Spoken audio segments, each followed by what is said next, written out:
और मैंने तेरे ही भरोसे बाबा, तेरे ही भरोसे हवा बिच उड़ती जावा बाबा,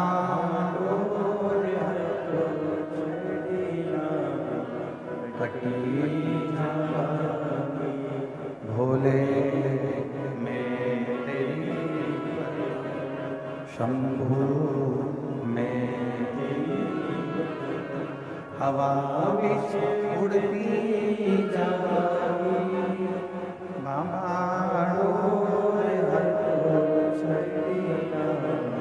कटी भोले मैं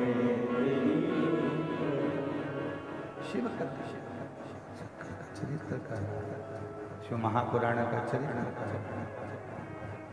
शिव कथा और ये गुण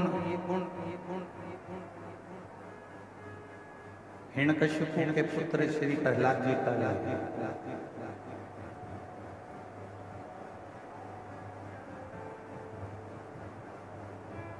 शिव महापुराण की कथा में हिरण्याक्ष के बेटे अंधकासुर और हिरण्यकशिपु के पुत्र प्रहलाद दोनों की कथा।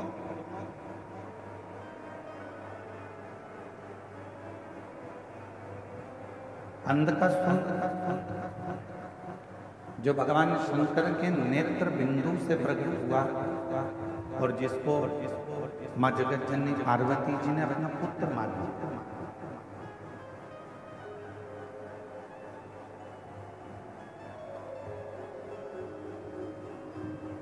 अपने बेटे की तरह,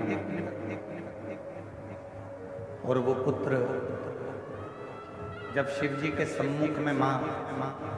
पार्वती जी, माँ जगत जननी, अम्बा, दुर्गा, भवानी माता, आदि शक्ति, जब पार्वती जी के सामने उस पुत्र को लेकर आई तो माँ आदि शक्ति जैसे ही शिव जी से कहा कि ये आपका पुत्र है, भगवान शंकर ने कहा इस पुत्र को रखो मती, इसको समुद्र में डाल दो।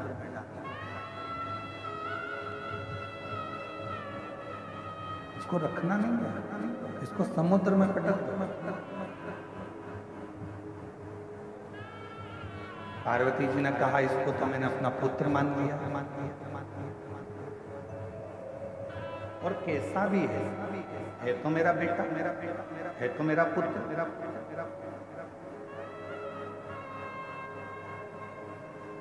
शिव कथा कहती है, भगवान शंकर का चरित्र कथा है, शिव महापुराण की कथा कहती है,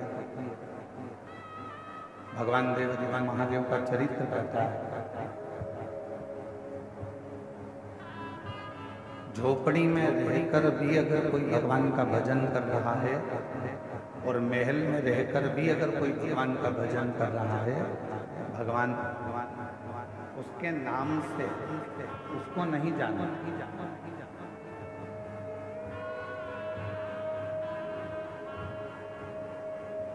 एक कमलेश नाम का हजारों लोग होंगे, विमलेश नाम के भी हजारों लोग होंगे, सुशीला नाम के भी हजारों लोग होंगे, लीलाबाई नाम के बहुत सारे लोग होंगे। हो सकता है लीलाबाई साहू या लीलाबाई शर्मा, विमलाबाई, ओझा, एक नाम के ढेर सारे हो सकते हैं। ओझा भी बहुत हो सकते हैं, साहू भी बहुत हो सकते हैं, शर्मा भी बहुत हो सकते हैं, मिश्रा भी बहुत हो सकते हैं, वशिष्ठ भी बहुत हो सकते हैं।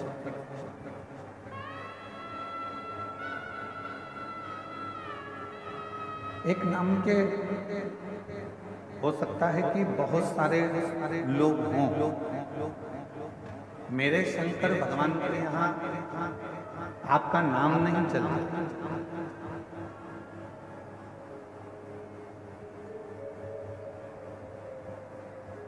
मेरे शंकर भगवान के यहाँ पर तुम्हारे नाम से कोई मतलब नहीं। मेरे शंकर भगवान के यहाँ तो केवल एक ही चीज चलती है और वो चलता है आपके हृदय का प्रेम। आप चाहे झोपड़ी में रहकर प्रेम करो, चाहे महल में रहकर प्रेम करो, केवल प्रेम से, केवल प्रेम।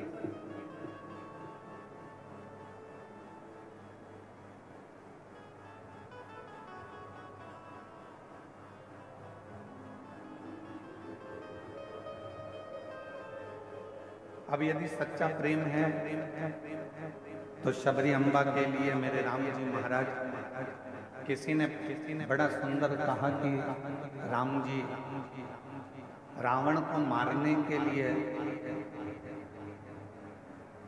राम जी वन में गए थे। परशु महापुराण की कथा कहती है रावण को तो राम जी अयोध्या में बैठकर भी मार देते। मेरे राम जी रावण को मारने के लिए नहीं, मेरे राम जी तो माँ शबरी को दर्शन देने के लिए वन में गए। माँ शबरी को दर्शन देने।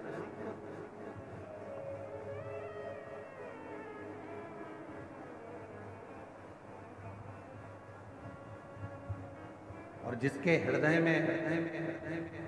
एक भक्ति का बल होता है, जिसके हृदय में शिव भक्ति समाहित होती है, जिसके हृदय में शंकर भगवान की एक अविरल भक्ति विराजमान होती है, उसके लिए भगवान को उसके दरवाजे तक आना ही पड़ना ही। फिर निवेदन करेंगे, पहले कहा आज फिर कहते। यदि आपने शिव जी को एक लोटा जल चढ़ाया है, यदि आपने भगवान शंकर का मंदिर जाना प्रारंभ करा है, तो आपको शिव जी को ढूंढना नहीं पड़ेगा। एक ना एक दिन मेरे शंकर भगवान आपको ढूंढते ढूंढते आपके दरवाजे पर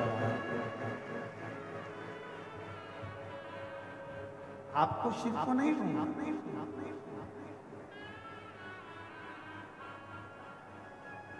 हमारे छत्तीसगढ़ शासन के माननीय मुख्यमंत्री जी की धर्मपत्नी जी के लिए मैं कहूँगा, श्रीमती कौशल्या देवी साहे जी के लिए, जब भी छत्तीसगढ़ में कहीं कथा होती है, दीदी मैं आपके लिए हमेशा यही नहीं, महाराष्ट्र कथा होती है तो वहाँ भी कहता हूँ, मध्य प्रदेश में हो, चाहे हरियाणा में हो, चाहे पंजाब में हो, चाहे कहीं पर भी कथा हो, मैं ये बात हमेशा कहता हूँ इस व्यासपीठ से कि कहीं पर भी कथा हो छत्तीसगढ़ में, और जरूरी नहीं कि केवल कथा का विशाल रूप होगा, बड़ी कथा होगी तो ही पहुंचेंगे। ये दीदी का ऐसा नेचर है, ऐसा स्वभाव है कि प्रत्येक अगर कोई आकर छोटा बच्चा भी कर देता है तो उसके यहाँ भी आकर वो खड़ी हो जाती हैं और कथा का प्रस्तुत। ये इतना भी ऊंचा सिंहासन क्यों ना हो गया हो, परंतु अपनी हृदय की और अपने संस्कारों की अनुकूलता के साथ बहुत बहुत साधु और यही सरलता। जैसे मेरे भिलाई की बेटियां, मेरे भिलाई की जीजियां, मेरे भिलाई के जीजा हुए, मेरी भिलाई की माताएं, मेरे भिलाई के पुरुष, ये जितने पंडाल में बैठे हुए हैं, आप कथा के पंडाल में, हमें मालूम है कई लोगों ने 5 कथा सुनी होगी, किसी ने 7 कथा सुनी होगी, किसी ने 10 कथा सुनी होगी, किसी ने 8 कथा सुनी होगी, किसी ने 3 कथा सुनी होगी, पर इतना विश्वास जरूर इस व्यासपीठ के माध्यम से सावन की आज सोमवारी है, इस विश्वास के साथ कहता हूँ कि जितने लोग दिल से कथा को सुनते हैं, अगली बार फिर जब कथा होगी तो आपकी झोली फिर खुशियों से भरनी होगी।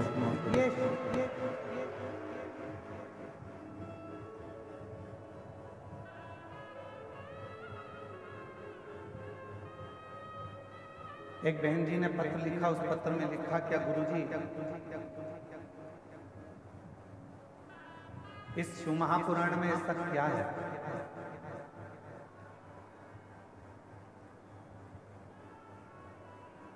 कि दुनिया का व्यक्ति केवल शिव पुराण की कथा में जाकर बैठता है, पंडाल के अंदर, पंडाल के बाहर, टीवी के सामने, मोबाइल के सामने अगर बैठता है और कथा का रसतत्व यदि वो ग्रहण करता है, ग्रहण तो उसके मन की कामना पूर्ण हो जाती है। ऐसा शिव पुराण में है क्या?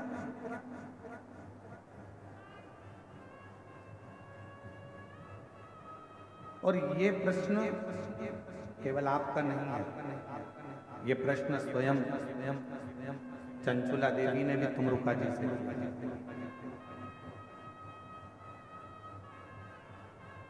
ये प्रश्न स्वयं चंचुला देवी ने तुमरुका जी से करा था कि तुमरुका जी,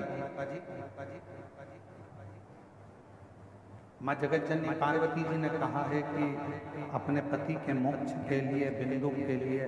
शिव महापुराण की कथा श्रवण करो।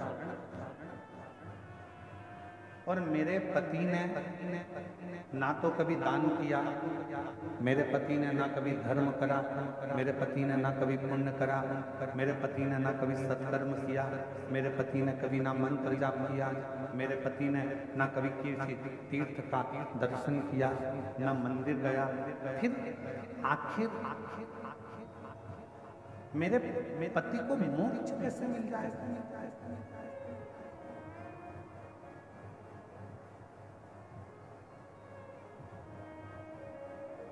आज हम सुबह जब लिंग पुराण की कथा पढ़ रहे थे तो उसमें एक बड़ी सुंदर बात मिली, और हो सकता है कि वो अब यहाँ कथा से जाने के बाद हम प्रयास करेंगे कि लिंग पुराण की पुस्तक को खोलकर, पुराणों को खोलकर एक एक लाइन पर अपनी उंगली चलाते हुए उस बात को आपको भी पढ़ने के लिए हमारे सोशल मीडिया से, हमारे यूट्यूब, फेसबुक पर हम उसको डलवाएंगे। आप पढ़ना। और हम प्रयास करेंगे कि आज ही वो जो हमने पढ़ा है लिंग पुराण में कि किसी ने गलत भोजन कर लिया,